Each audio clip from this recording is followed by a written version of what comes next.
Welcome everyone to this episode of Black Sisters Birth Academy's Inside Birth Podcast. And I'm your host, Midwife Christina Jermaine. The purpose of this podcast is to provide an intentional platform and community for the aspiring Black midwife who is looking to navigate her path into becoming a community midwife. There is a difference.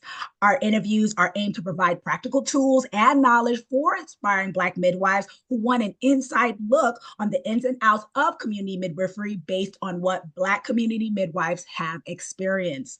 We also want to spotlight and promote community midwives that are making a massive impact in their communities, as well as foster ideas on how you too can become a woman of impact in birth work in the process. Now, today's episode, we have a very special guest with us, and her name is Titilola. Yes. Titilola. Pronounce your last name for me again, Titi. It's all good. Ogbeide. So my Ogbeide. first name is Titilola. My last name is Ogbeide. Yeah, Ogbeide. So I always love to give much respect to people's names. So it's Titilola Ogbeide. Okay, so I'm going to read and share with you guys her bio. So Titilola Ogbeide is a Nigerian American and a board certified professional midwife who is currently serving the city of Philadelphia, Pennsylvania, and the surrounding cities. TT for short. TT is a Brooklyn native, so am I, and the daughter of two Nigerian immigrants who encourage the importance of culture in their household through music, artwork, food, religion, and language. Titi holds an associate degree in integrative studies from Paul Smith College and a bachelor's degree in human health services from the University of Buffalo. It's so funny. I was thinking about going to that college. University. Yeah, small world. While in Buffalo, Titi volunteered at a non-profit organization that helped refugee moms adjust to American life while being pregnant. This opportunity allowed her to accompany moms during their prenatal visit and attend their hospital births. In 2016, Titi applied to Birthwise Midwifery School in Bridgeton, Maine, and in 2018, she moved to Houston, Texas, where she apprenticed at a birthing center. At the end of 2019, Titi made the decision to move back to the East Coast, where she began to research cities that she could call home. Titi came across Philadelphia, the city of brotherly love, and while in Philly, she completed her midwifery requirements for midwifery school. Titi stated she not only found a supportive community with amazing midwives, but also a place where her warm and inviting spirit can provide competent care to families that seek it. And with that said, please everyone help me by putting your hands together and giving Titi a very warm welcome to Inside Birth. Thank you. Welcome, Titi. Thank you for your willingness to be a guest here at Inside Birth Podcast. So thank you. Okay. So with that said, we're going to jump right into today's interviews with our first question. All right. So Titi, please tell us what called you into midwifery? What called me into midwifery? Well, midwifery started for me in high school. I was a part of this program that we were doing tours in Harlem Hospital. I think it was like every month we would go do some hours and we'll shift between the different fields or the different departments in the hospital. And I think our like third rotation or something like that, we had a tour of the labor and delivery unit, and the woman that was giving us the tour, she was one of their midwives. She was a CNM she was a hospital-based midwife. Yeah. And I remember she was giving us the tour, and we walked into like some laboring people's rooms, and they were introducing us. And then I remember just like walking behind her, like, wow, this lady seems like she really likes her job. Like she doesn't mind coming to work every day. And I was like, you know what? If I had to do something, let's do midwifery. That's how it started, but I would definitely say like over time, obviously it blossomed into something much more than myself, which is really nice. So the calling, I would say that's where I first got the ring, was in high school. And then ever since then, I've just been having many calls. Yeah, I know the mini calls, right? At any time it just comes to. It's so true. Exactly. So with that, our next question is, what route did you take to become a midwife? Well, it's like a three-part question, right? So what route did you take to become a midwife? Why did you choose that route? And if you can change one thing about that route, what would it be? So like what route did you take to become a midwife? So I am a certified professional midwife. I am a direct entry midwife, community-based home birth midwife. And that route involves schooling. Mhm. And also in that schooling, we have clinical requirements as well too. So skills, births, prenatal, postnatal, well women care, and everything in between. Um, and that is also considered a direct entry midwife. So I bypassed the nursing formality for the normal midwife in the United States of America. And the reason why I chose that route, honestly, I felt like it chose me in a sense because I did when I came out of high school. I never really knew the difference between the different titles of midwives. I just was like, I'm gonna be a midwife. I didn't really care about like school. Like I knew I had to go to school, but I didn't really like, oh, what school am I gonna Yeah. go to? I just knew that I had to go to nursing school first, and then I would go to midwifery school after. So as when I was in the University of Buffalo getting my bachelor's degree, the goal was to become a nurse or to go to nursing school. So I was doing all my prereqs, all that good stuff. And then I applied 2015, April of 2015, I applied to be in that class and they put me on the waiting list and they never accepted me. So then I started my summer with no plans. Mhm. And I remember I went back to Brooklyn. I stayed with my parents and I was just like, living my best life in New York, I guess, like, doing what the normal people do in New York as a young person. So I was enjoying myself. And I remember I kept thinking, like, okay, I didn't get into midwifery. I mean, I didn't get into nursing school, but I need to figure out, like, I need to become a midwife. So what is that going to look like? And I was going to start applying to other nursing schools. I went to City Tech for that summer as well to take some classes. I had to do microbiology. So I took that class with the intention of applying to other nursing schools. And then I was just researching like midwifery stuff and like how to become a midwife. And I came across a direct entry midwife. And I remember I was reading the program's curriculum online at Birthwise in Maine. And I saw that like the first semester, I believe we did all classes the first semester of midwifery school. And the second semester, we were going to be assigned preceptors and we'll start going to births. So in my head that summer, I was like, okay, Yeah. I'm gonna do it this way because I get to go to births now and I don't have to go to nursing school. Like they don't require me. I think they wanted me to do certain core classes to be Yeah. eligible for birthwise, but I already did that part because I was trying to become a nurse. Yeah. So I was like, these people are gonna start letting me go to births now. Let me apply. So I did apply. They had a scholarship at that school, which I did not get the first year of midwifery school. So I paid out of pocket for that whole semester, living, all that good stuff to be in the state of Maine to go to school.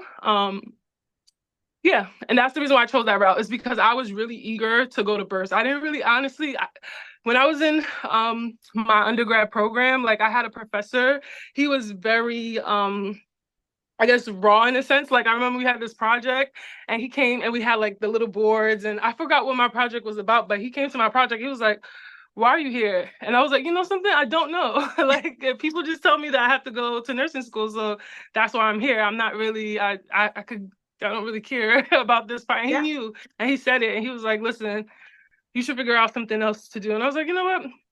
You might be right, but I'm gonna be a midwife, so I don't really care. So I just went through the program, and yeah, I applied, got waitlisted, and then that summer I decided to do the direct entry midwife path, Mhm. just because for the sole reason that I was able to go to births. I think it was like 4 months. Like Mhm. I calculated it in August. I was like, okay, if I start school in August, after that 4 months, we get a little break, and then I'll be able to start going to births as a Yeah. student. So that was the only reason why I picked that. Yeah. So you knew that this was like the route you needed to go. So I if you knew could, that this was the route that was going to lead me to go to births. That's what yeah, I knew. right? Yep. Yeah. Okay. So if and the last part of that question was hmm if you could change one thing about that route, what would it be? One thing I would have changed about that route. Ooh, that's a good question. I mean, obviously it's not my route. Like I didn't create Yeah. this route, so I don't like I was just following the rules. They Yeah. told me to do something and I did it and Yeah. that led me to become a midwife. But One thing I would have changed about this experience is having more women of color in my classes and teaching the classes. Like we had the whole time I was in midwifery school in the state of Maine doing my academics part and going to my preceptorships in the beginning. All of my preceptors was white. Most of my class, I think I was the only Black girl in my class. I think we had like she was Puerto Rican of some sense, but white assuming. So I was like the only person of color, and we had like one teacher of 2 years. She was a Black woman. So I would change that. I would change that because even though I was able to explore what midwifery looked like in rural areas, which is also crucial in the midwifery programs as well too, because sometimes you don't have access to certain things and you have to know how to operate in that setting. But I would change that. I would have changed to see more Black midwives in my classes, teaching my classes and taking the classes with me. That's what I would change it. Agree. Yeah, absolutely. The next question I have is, how was your experience? Okay, how was your experience once you became a midwife and started practicing? Ooh, it was good. Like I can't even complain. I am very fortunate to be in a community where other midwives are really, really supportive out here. I remember when I finished my classes, I did leave Philly for like, it was like COVID, the start of COVID lockdown and things like that. So I left Philly, and I remember Asasia called me. She's another midwife in Philadelphia. Shout outs to her. She was also my preceptor too. So when I left that summer, it was like a month. I was in New York for like a month. I thought I was going to be living my life. I was turning 27. I was like, all right, let me figure out what I'm going to do next. But for now, I'm going to chill. So Saskia called me and was like, yeah, you should come back because there's a client here that, you'll fit really well with her. And then I came back and I was like, all right, so this is the start. And then after that, I had more clients and more clients. And then I've just kind of somersaulted my way into this position, honestly. Absolutely. Wonderful. I mean, it's wonderful to see your story like unfold, if that makes sense. Like how, you know what I mean? Yes. So, even when you were saying the bio earlier, I was like, wow, this person sounds amazing. Like not to toot my own horn, but that sounds like a really great, nice way to be introduced to midwifery and to live midwifery. And it's all you. It's so interesting to even hear you see yourself on the other side of your own story and to know like, yeah, you are that amazing person. So I am grateful to even be able to amplify how I appreciate that. Yeah, 100%. The next question I have is, would you honestly recommend someone becoming a midwife? That's not really up to me. Right. I feel like midwifery is such a calling. Like you really have to want this to even be successful at the bare minimum of finishing midwifery school. Like that in itself is like, I have classmates that finished midwifery school and they're not midwives today for whatever reason. They're not practicing. So I think there's levels to it, and if you could get through it, and if you really want it, you will get through it. How long it takes, to each his own, is going to take you out as long as you need to take to finish the process to becoming a midwife. Absolutely. So would I recommend it? Like, no, I wouldn't recommend it. I wouldn't recommend it to the average Joe. I wouldn't recommend it to someone that's not interested in taking care of women during this very vulnerable time and like walking through them through this process. I wouldn't recommend it to that person. But somebody that's passionate, and other things obviously too, because it's a lifestyle. It's not just it's not a normal profession. This is not the 9 to 5. I mean, for some midwives, it is 9 to 5, but even within that 9 to 5 is still something way more than that 9 to 5. So you have to really want this process. And I would still not recommend that to somebody that still wants like all of their brain cells and doesn't want to be put on this emotional roller coaster of being a midwife. I hear you though.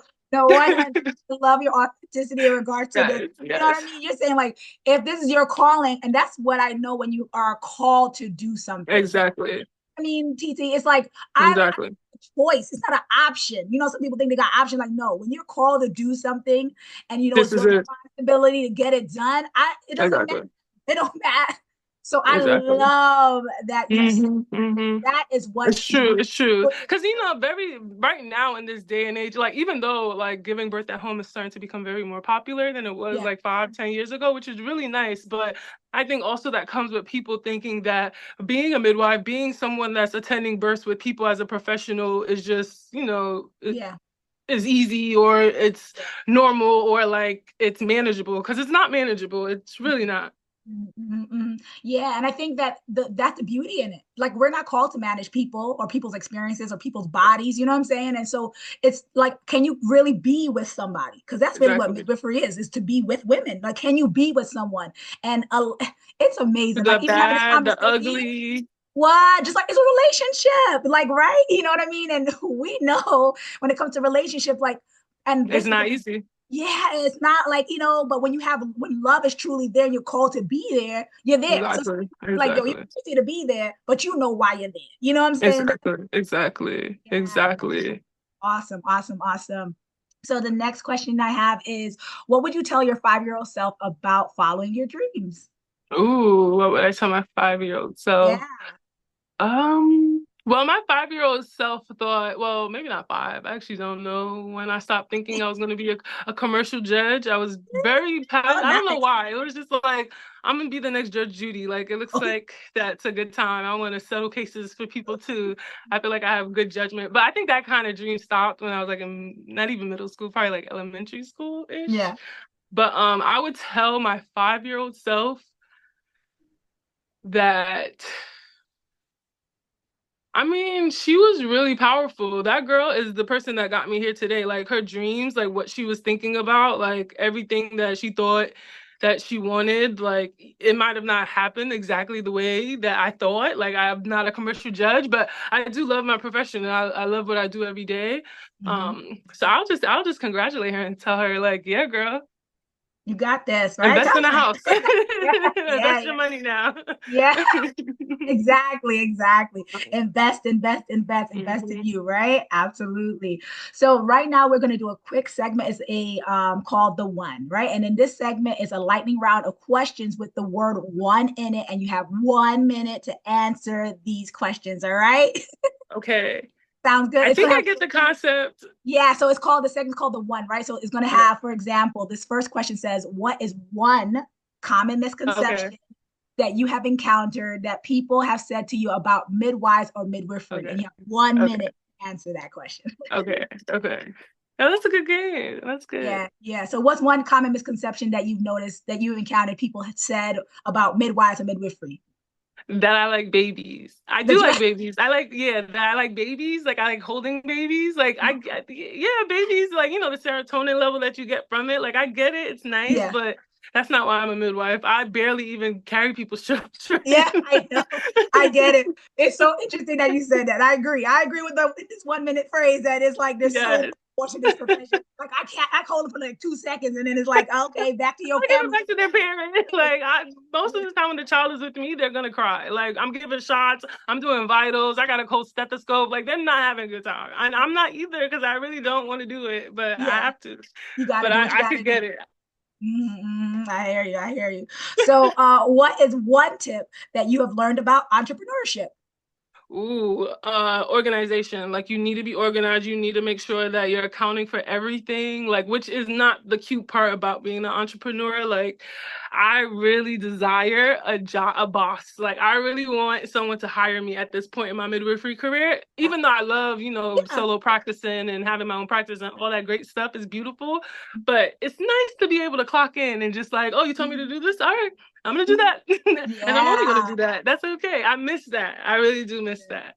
Ooh, I'm gonna have to talk about that after the 1 minute segment because I understand Ooh, what you're saying. Yeah, it's almost like being still a preteen or a teenager. And I feel like the new midwifery, how we're trained, we don't get the opportunity to actually be that. It's more like I want to be exactly. a midwife. Okay, right now you're gonna be an adult. You're like, This is how you do you it. know, And go ahead yeah, and do it. Go ahead and do yeah, yeah. it. And that's not how it was. You learned by the It's side of not. mom, auntie, grandma, and it was a matriculation of seeing that throughout the year, Exactly. your life. You know what I mean? And that's Hmm. and Hmm. that calling. You know what I mean? So we won't talk about that. Okay. The Exactly. next question is, what is one tip you've learned about self care as a midwife?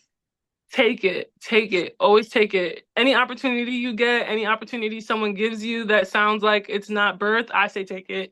I feel like every single time in my every year, there's always this one big thing that I miss for whatever reason. Most of the time it's supporting my friends, but Yeah. it feels so shitty to still be in this place and the person that I thought was going to go into labor isn't in labor, or whatever the case is. Like I truly had backup, but I thought I didn't have backup, and I didn't want to buy the plane ticket because it was too late. And just take it, just buy the tickets, buy the whatever, get the hotels, get it, and go. And it's Yeah. okay, and everybody will be okay. Yeah. It's true. It's so true. It's so true. Now, what is one tip you've learned about relationships since becoming a midwife? Ooh. It's harder than I thought.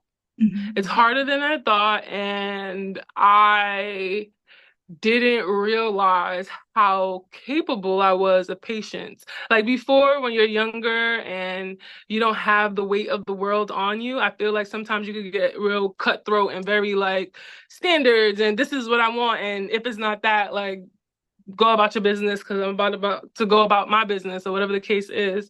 But I realized that the goal is to have someone there at the end, like when you're coming back from birth, to be able to like hold your life down while you're taking a step out for whatever reason you're at a birth, whatever the case is, that's the goal. And I think that if I truly wanted that, like I do need to have patience, like the same patience that I have with my clients, like I also need to have that with my partner as well. So that's a work in progress. It's so much easier to be nicer to women than it is to men. I don't know why. I don't know That why, but it's you just gonna so work on it, right? easier. I'm still working on Gonna it. work on that patience. Exactly. Well, that's patience is long suffering according to the Bible. So we gonna work on just being at peace. Every day. Exactly. Every day. So, what is one revolutionary thing that you would love to see us do as a people to move forward in having healthier birth outcomes? What is one revolutionary thing you would love us to see us do?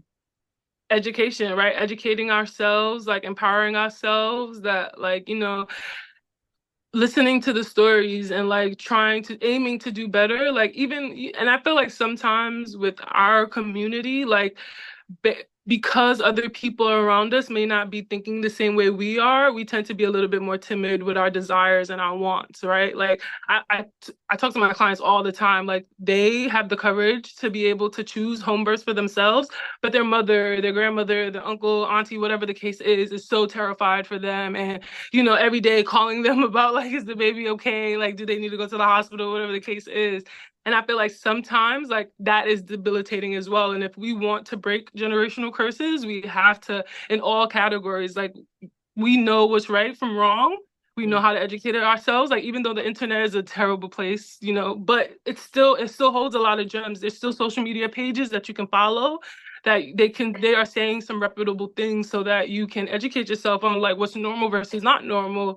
Because at the end of the day, which I think is one of the problems with, you know, generalized medicine, is that we build these places and it's kind of like a conveyor belt type thing, and everybody gets the same treatment, everybody gets the same everything, and we know as people that we are different in so many other ways, that we don't even relate that idea to our health, right? Like we, at the end of the day, you will know best for you. And the stories about the women that are trying to advocate for themselves but the healthcare provider isn't listening to them or belittling whatever they're thinking about, those are the stories that are the worst, because those are the people that they actually know better and they're trying, but the people around them, for whatever reason, is convincing them that what they're saying is crazy, or the healthcare provider that they chose is just like, they don't have the capacity to be able to look at this person as Yeah. an individual versus like someone that's not showing with the very standard symptoms, right? Like although this Right. person isn't, the oxygen levels aren't low, whatever the case is, doesn't mean that this person isn't having chest pain Yeah. for Yeah. whatever reason, right? Like I feel like sometimes we could, as professionals, we can. Obviously, that's the goal, to be able to listen to our clients, our patients, whatever, individualized. But I feel like sometimes, like even doctor, like whatever the case is, like you need to big, large stop sign. Like you need to be able to stop and control the room, especially when it's about your health, right? Like you feel a certain type of way. we should address it, right? Like as a mother, right? Your child is saying something. The first instinct as a good mom is like, we're going to get to the bottom of this. We're going to make sure that, Yeah. you see the therapist, you see the person, all the good stuff so that we get to the bottom of this. But sometimes when it comes to our health, we're very like black and white, very like, where's the meds? Yes. Let's get away from the feeling. We're always trying to mask whatever is going on with pain medicine and Well, that's the whatever the system. case is. That's another podcast in its own. That's the Yeah, system. exactly. We're And not, trying you to be got to get to the bottom. outside, Say it it's again. hard. It's hard to go against that system. It's Mm-hmm. so hard as a support person, as a person that's their care is in that hand of the system. It's so hard. Mm-hmm. Mm-hmm. But education, being able to advocate for yourself, like you should be able to know that you can fire anybody on Mm-hmm. your healthcare team at any moment. Especially if you feel like they're not listening to you. Yes, yes. So education is key. Education and application is key because it's one Yes, thing to know it, it's yes, another to do it. So we got to do exactly, what we know. exactly. Right, cool. What is one word or like one phrase you've used that you would like to leave our listeners that carried you through your toughest time? So, what's one word or one phrase that you would like to leave with our listeners that has carried you through your toughest times? What will be. Like how I think of myself in this realm of maternity care is I'm just a midwife living in it, and like I'm meant to be able to use my services and be able to touch the lives of women so that they're having the births that they want, they're being able to get listened to and express their deepest darkest concerns or whatever the case is. And I do see myself as a servant in this realm, right? So what will be. I feel like sometimes, especially as a younger midwife, like my practice is going on 6 years now, but I remember in the beginning parts of my practice, like things will happen Yeah. completely out of my control, but it will completely wreck me because I'm feeling, emotionally connected to this person, even though I know that like there's nothing I can do, there's nothing that they could have done to have this outcome. It still was an outcome that they had to experience. And I think I wish I would have listened to that voice earlier.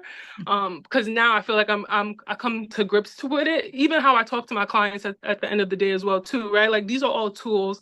I'm just helping and I'm doing what I can in the moment. And we're prepping to have a very normal physiologic pregnancy, postpartum, labor, and birth, and we're just along for the ride. What will be. If something happens, like we'll be able to, obviously we're going to do what we can to be able to mitigate that and come back from it and manage it or whatever the case is. But what will be. Like Yeah. there's so many things in this space that like sometimes it just doesn't have an explanation to it. Like the miscarriages, the stillbirths, the gestational diabetes that has no relation to how the person's eating or their life. Like there's so many things that is out of our control. Even if we eat all of the hemp seeds and avocados and all the good foods and fruits and things like that, like there's still things that can inspire and that's the goal, to be inspired by it and kind of move on and manage it, and just trying to put your best foot forward and know that like all you can do is your best. That's it. Yeah, I love how you coined to be inspired by it. It's transpired. Exactly. To be inspired by our experience or whatever will be. Exactly. So inspired by it. Awesome. Okay, so with that said, what is one way, this is our last question, what is one way our listeners can support you to further your cause in this work? Either business support, fundraisers, charities, organizations, anything. How can we support you one way? I mean, one way is to support me, really. My interests change constantly, right? Like the things that I'm exposed to, the people that I know, it changes every so often. So I feel like there's always something specific right now that's going on, right? Like we know the politics right now. So right now we're just trying to live, right? So making sure that you are being kind to your people, and when they tell you about things that are a little bit outside of the norm, you encourage them to let them know, like, hey, we have options. Like as a doula, right? You meet these clients and you talk to them and they tell you they're sharing these ideas of not being comfortable in these spaces that there are. Really encourage them to seek other options, especially if they're having a normal birth, right? As a partner, right? Your partner comes to you like, I'm thinking about having a home birth, right? Don't look at her like she's crazy. Kind of just support her and let her, we can always talk Educate. about everyone's fears, right? But sometimes I feel like some people are a little bit black and white when it comes to alternative options, when it comes to giving birth in the United States of America. Yeah, take your health in your own hands. That's also helping me as well too. Support my business. You know, people in Philadelphia that are giving birth or trying to give birth or want education or even want women care. Like we offer it as well. So yeah, just watching out for me and supporting me. That's how you can support me. So tell us, Titi, how? Like where can we get you? Tell us. So I'm in Philadelphia. My social media, all of them is DA Professional Midwife. So that's D as in dog, A as in apple, Professional Midwife. Facebook, Instagram, TikTok, Twitter. My website is also on all my socials as well too. So check it out, share it with your people. You know, other professionals in the community. You ask them if they know me. If they don't, we could always try to figure out how to meet up. There's always a meeting happening. There's always like a group discussing something. You know, and education is so important too. So yeah, so awesome. So TT is saying you can catch her on all her platforms as the professional midwife, DA Professional Midwife. Yep. That's right, professional midwife. You can catch her on platforms, and that's how you can support her by educating yourself about your own self, about midwifery care, about the powers of your body, and supporting these different channels or avenues that's out there for you to support, the work that she does and that does as well. So with that said, that's a wrap for today's episode of Inside Birth Podcast. I want to thank Titi so much once again for I truly I've learned this word appreciate love now, so I'm like I appreciate love thank you. I appreciate love you too. For doing the work, for honoring your calling, and for having the courage, the strength, the bravery, even claiming whatever will be, knowing that you're divinely guided. So that's amazing. And I just, I appreciate love you for doing so. Really, I appreciate it as well too. It's big. Thank it's major. Knowing that I'm doing the work as well. I understand the multi-layers of it. And there's times when things hit and you really feel that blow. And the tears is there, and you're like, man, what is this? And you continue to show up. So for showing up even today for this podcast, yes, thank you. You're right. I'm truly grateful.